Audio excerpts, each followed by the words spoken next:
Hi there, I'm Grant Stinchfield, live from the NRA TV studios in Dallas. Right now, I want you to think about this. Barack Obama's 8 years in office. It gives us a glimpse of what's to come if Hillary Clinton is elected president. As America's First Freedom magazine points out, under Barack Obama, crime in our nation's biggest cities continues to rise. Just look at cities like Baltimore, Chicago, Oakland, all cities run by politicians with an anti-gun, soft-on-crime mentality. America's First Freedom magazine puts it this way.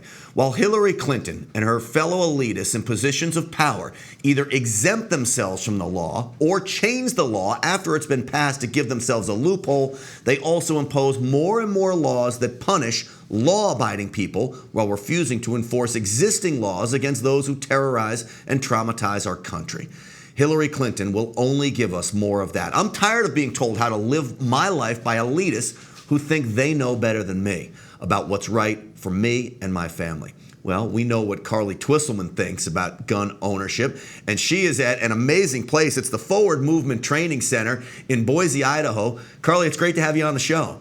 It's great to be on. I'm so excited to be talking to you back in studio. That's right, I am in Boise, and we are at the Forward Movement Training Center, the same place where Autumn Parkin is filming the latest series of tips and tactics. We actually have local law enforcement training right now. You can hear that.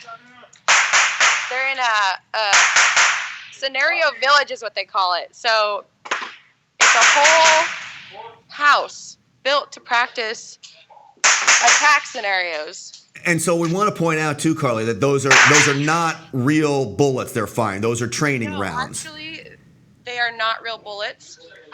Matt, this is Matt. He's one of the owners. Matt, what do you call those bullets that they're shooting? It's UTM, so it stands for the Ultimate Training Munition.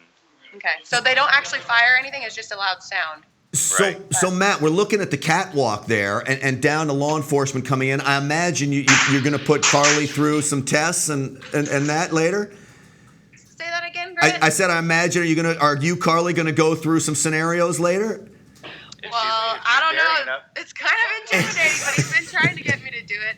They've been putting Autumn through some the last couple, well, I guess the last 24 hours, and I got to witness some of that. I want to take you downstairs and show you the rest of this facility.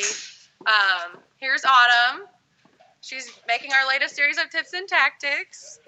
But they have a really neat place. It's like a little town in itself, where you can practice all different kinds of self-defense. So Carly, is it mostly law enforcement that's going through those scenarios, or do they bring regular folks in too?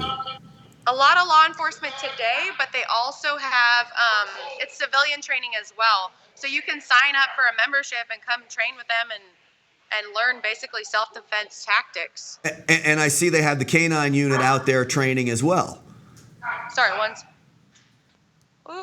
what was that? I said I see they have the K-9 unit training as well. Yeah, they do. It's pretty neat to see what they have to go through on a daily basis to, be out there protecting us. And so they have a house on one side of you, and then it looks like is it a little town that's on your over your shoulder? Is it a little town that's over your shoulder? Yeah. So they have like the house scenario set up behind me that I was just standing on, and then over here, they have like a credit union and some other kind of store. And then they actually have a car over here where we were working yesterday, and Autumn was doing a scenario where she was getting into her car and being attacked and how you would respond in that sort of situation. And it's kind of eye-opening because I wouldn't know what to do in that situation after watching what you need to be doing. So I want to start taking these courses. I'm fascinated. One, Carly, it's amazing that you're able to concentrate on doing this interview with us as all of this stuff is, guys going by with AR-15s right behind you into what looked like the bank robbery going on. Hey, I'm curious though, when you were doing the car scenario, they had a mom with her baby in the car. Is that right? And how to protect themselves if it was a carjacking? Yeah, well, actually, so the scenario was she was putting her baby in the car, and the attacker comes up from behind her and tries to push her inside of her own car to basically abduct her. And so we got Autumn right here. Autumn, how did it feel to go through that? It was scary. I mean, it feels very real, even though you know that you're in a scenario.